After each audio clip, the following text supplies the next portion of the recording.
नमस्कार दोस्तों, मैं अरविंद सर स्वागत करता हूं आप सभी लोगों का अपने YouTube चैनल जय हो जौनपुर में। चलिए, हिंदी साहित्य की जो वीडियो आप लोगों को मिल रही थी भाइयों, वो आप लोग ध्यान दीजिएगा कि हिंदी साहित्य की वीडियो कल से आप लोगों को जय हो जौनपुर के YouTube चैनल पर 2 वीडियो मिलेंगी। एक हिंदी साहित्य की वीडियो तो मिलेगी ही मिलेगी, और आज से आपका सीटेट हिंदी पेडागाजी भी शुरू हो जाएगी ना। और आज से ही नहीं, अभी से इसी वक्त शुरू होने वाली है।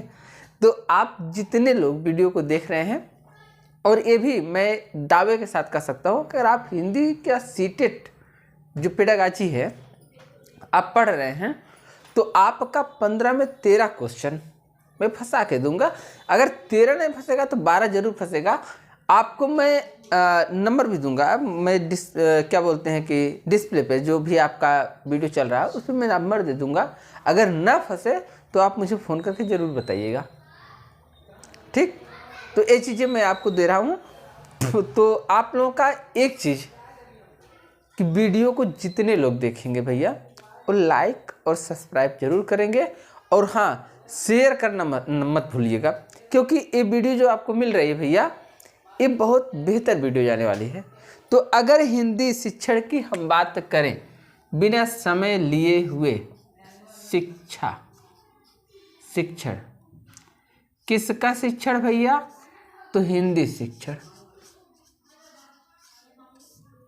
हिंदी शिक्षण, इसी को कहते हैं हिंदी का पेडागाजी। अच्छा, सीटेट में अगर जान लीजिए कि पेडागाजी से कितने नंबर आते हैं। अगर बात की जाए सीटेट की, तो ध्यान दीजिए 15 नंबर आपके पेडागाजी से पूछे जाते हैं भैया।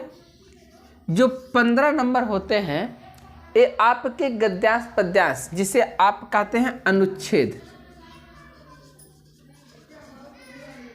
अनुच्छेद से पूछे जाते हैं। अनुच्छेद में गद्यांश और पद्यांश आता है, और गद्यांश और पद्यांश जो आता है भैया, ये 15 नंबर का जो आता है, तो इसमें से मान के चलिए कि 7 क्वेश्चन आपके गद्यांश और पद्यांश से होते हैं। लेकिन जो 8 क्वेश्चन बच जाते हैं, इसमें पूछ लेता भैया निम्न में कौन सी संधि है, कौन सा समास है, इसका पर्यायवाची क्या होगा, इसका विलोम क्या होगा, ये सब चीज़ें पूछ लेता है, ठीक।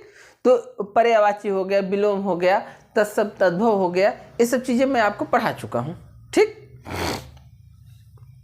और पूछेगा तो वहीं से पूछेगा, आप उसका टेंशन मत लीजिएगा। तो पेडागाजी की अगर हम बात करें, हिंदी शिक्षण ना, तो शिक्षण होता क्या है, इसे हम ध्यान देंगे। शिक्षण क्या होता है हिंदी, तो आप लोगों ने जान लिया है कि हिंदी क्या होता है। शिक्षण की अगर हम बात करें भैया, अगर शिक्षण की बात करें तो शिक्षण होता क्या है, कहते हैं शिक्षक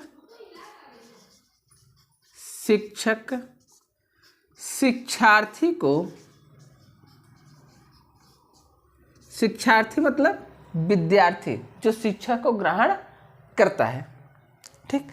शिक्षक शिक्षार्थी को जिस विधि से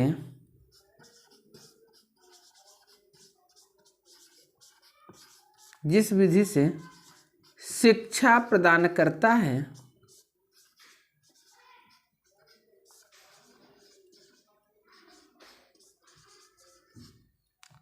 उसे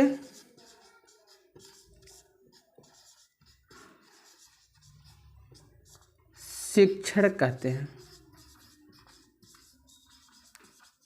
कुछ विद्वान मानते हैं भैया शिक्षक शिक्षार्थी को जिस विधि से शिक्षा प्रदान करता है उसको शिक्षण विधि कहते हैं। तो शिक्षण विधियों के लिए आप लोग जानते हैं एक बड़ी प्रचलित है ना, बड़ी प्रचलित पंक्ति है कि सुकरात ने प्रश्न किया तो प्लेटो ने संवाद किया, आगम निगम दिया अरस्तु, हेनरी ने वाद विवाद किया ना, कार्लवेल ने खेल खिलाया तो हिगलिन ने तर्क दिया, आर्मस्ट्रांग ने खोज निकाला तो हर्बर्ट ने निर्देश दिया, मूल्यांकन जब किया राइस ने तो वुडवर्थ ने प्रश्नावली, किलपैट्रिक ने प्रोजेक्ट बनाया तो ड्रेकाली, ठीक। बेसिक शिक्षा गांधी जी ने, मोरेनो ने समाज मिति, बासबर ने बिनेट का, हेलेन ने डाल्टन विधि। तो ये सब चीज़ें आपको मिलती है भैया। तो अब हम बात करते हैं हिंदी शिक्षण की।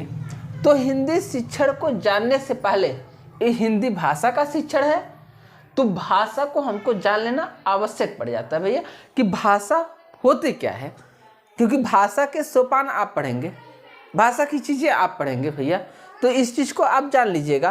तो कहते हैं भैया भाषा किसे कहते हैं? भाषा तो विचारों को आदान प्रदान करने का जो सबसे सुगम साधन होता है, यानी हम कह सकते हैं विचार विनिमय का सबसे सुगम साधन, सुगम माने सरल, सबसे सरल साधन जो होता है, विचार विनिमय का सबसे सुगम साधन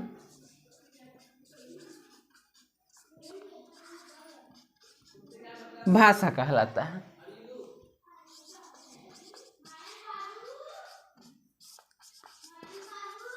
विचार विनिमय का सबसे सुगम साधन क्या कहलाता है? भाषा कहलाता है।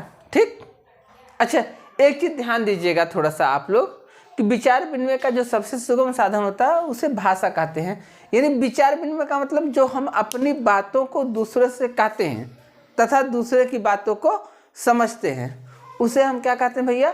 भाषा कहते हैं। तो इसकी एक परिभाषा हम और देख सकते हैं भैया कि साधारणता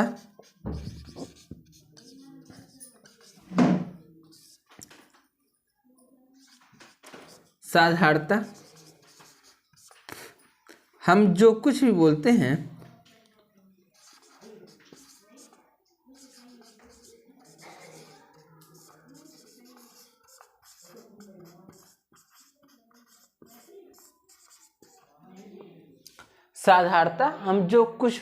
हैं उसे भाषा कहते हैं।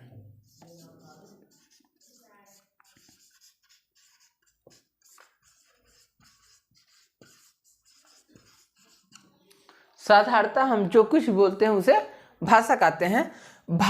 साधारणतः हम जो कुछ बोलते हैं उसे भाषा कहते हैं, अर्थात भाषा के माध्यम से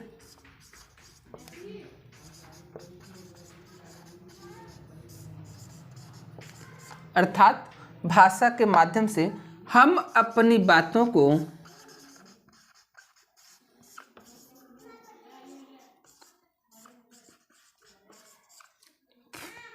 बातों को दूसरे से कहते हैं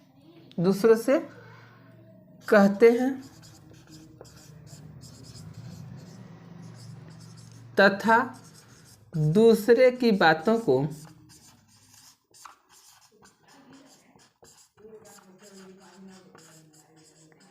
समझते हैं। भाषा के माध्यम से हम अपनी बातों को दूसरे से कहते हैं तथा दूसरे की बातों को समझते हैं। भाषा शब्द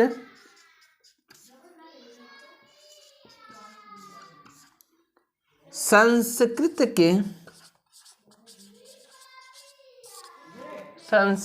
के भाष धातु से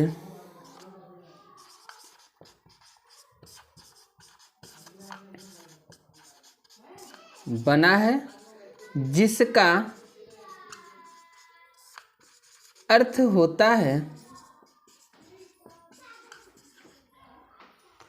बोलना या भाषण देना। बोलना या भाषण देना, यानी साधारणतः हम जो कुछ बोलते हैं वही हमारी भाषा है, और भाषा के माध्यम से हम अपनी बातों को दूसरे से कहते हैं तथा दूसरे की बातों को समझते हैं। यानी अब ध्यान दीजिएगा, भाषा हमेशा समझ की चीजें होती है भैया। जब तक समझदारी नहीं होगी तब तक आपकी भाषा सार्थक नहीं होगी। क्यों नहीं होगी? जैसे मैंने कहा भैया, अगर आपके यहाँ कोई पशु है, आप प्रतिदिन कहीं बाहर से आइए और उस पशु को एक डंडा मारिए, 3-4 दिन के बाद वह पशु जब भी आपको देखेगा वो तुरंत भागने लगेगा, क्योंकि वो जानेगा कि ये कमीना आया है अब मारेगा ही ना। तो उसके अंदर उस समझ हो गई, वो क्या हो गया, शिक्षण हो गया, क्योंकि आपने उसकी आदत में डाल दिया ना। तो अब ध्यान दीजिएगा, शिक्षण जो होता है वह किसी को भी दिया जाता है, लेकिन शिक्षा का अर्थ केवल ज्ञान से होता है। अब उसी पशु को भैया, अब ध्यान दीजिएगा, उसी पशु को आप कुछ मत करिएगा, जाके समझाइएगा। आपके यहाँ अगर कोई भैंस हो या गाय हो या कोई कुत्ता बिल्ली हो, जो भी हो, उससे जाके आप कहिएगा कि ऐसा है कि अरविंद सर की जो है पेडागॉजी शुरू हो गई है यूट्यूब चैनल पर। कल से मैं बड़ा सा स्क्रीन लगा दूंगा और इसे देखकर आप समझ लीजिएगा, सीटेट का पेपर आप क्वालिफाई कर लीजिए। क्या वह पशु समझेगी? नहीं समझेगी भाई। गाय होगी, भैंस होगी, कुत्ते होंगे, वो नहीं समझेंगे। क्यों? क्योंकि उनके अंदर समझ नहीं है, उनके अंदर शिक्षा नहीं है, उनके अंदर क्या है, शिक्षण है।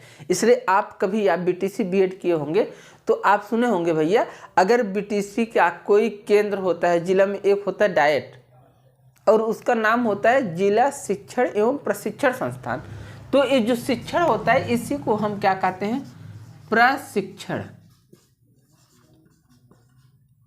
प्रशिक्षण, प्रशिक्षण का मतलब होता है, जैसे आपने मदारी को देखा होगा, वो जैसे ही डंडा उठाया बंदर डांस करना शुरू। अब बंदर को नहीं पता है कि पैसा मिलेगा, उससे हमारा भोजन आएगा, उसको नहीं पता, उसको ज्ञान नहीं है, शिक्षा उसके पास नहीं है, लेकिन वो जानता है कि अगर डंडा उठा और मैं नहीं डांस करूंगा तो मैं मार खाऊंगा। वो प्रशिक्षण है। यहाँ पर आपको सिखाया जाता है कि आपको शिक्षा कैसे प्रदान किया, आप शिक्षा कैसे देंगे बच्चों को, यह आपको सिखाया जाता है। लेकिन बच्चों को शिक्षा नहीं दिया जा सकता है, बच्चों को केवल शिक्षा दिया जाता है, ज्ञान नहीं दिया जाता है, उनको शिक्षा प्रशिक्षण नहीं दिया जाता है। ठीक, तो प्रशिक्षण का मतलब जिसमें ज्ञान के साथ साथ व्यवहारिक कुशलता को समावेशित किया जाता है, वह क्या होता है, प्रशिक्षण होता है। उसी को शिक्षण कहते हैं। और शिक्षा का मतलब केवल ज्ञान से होता है।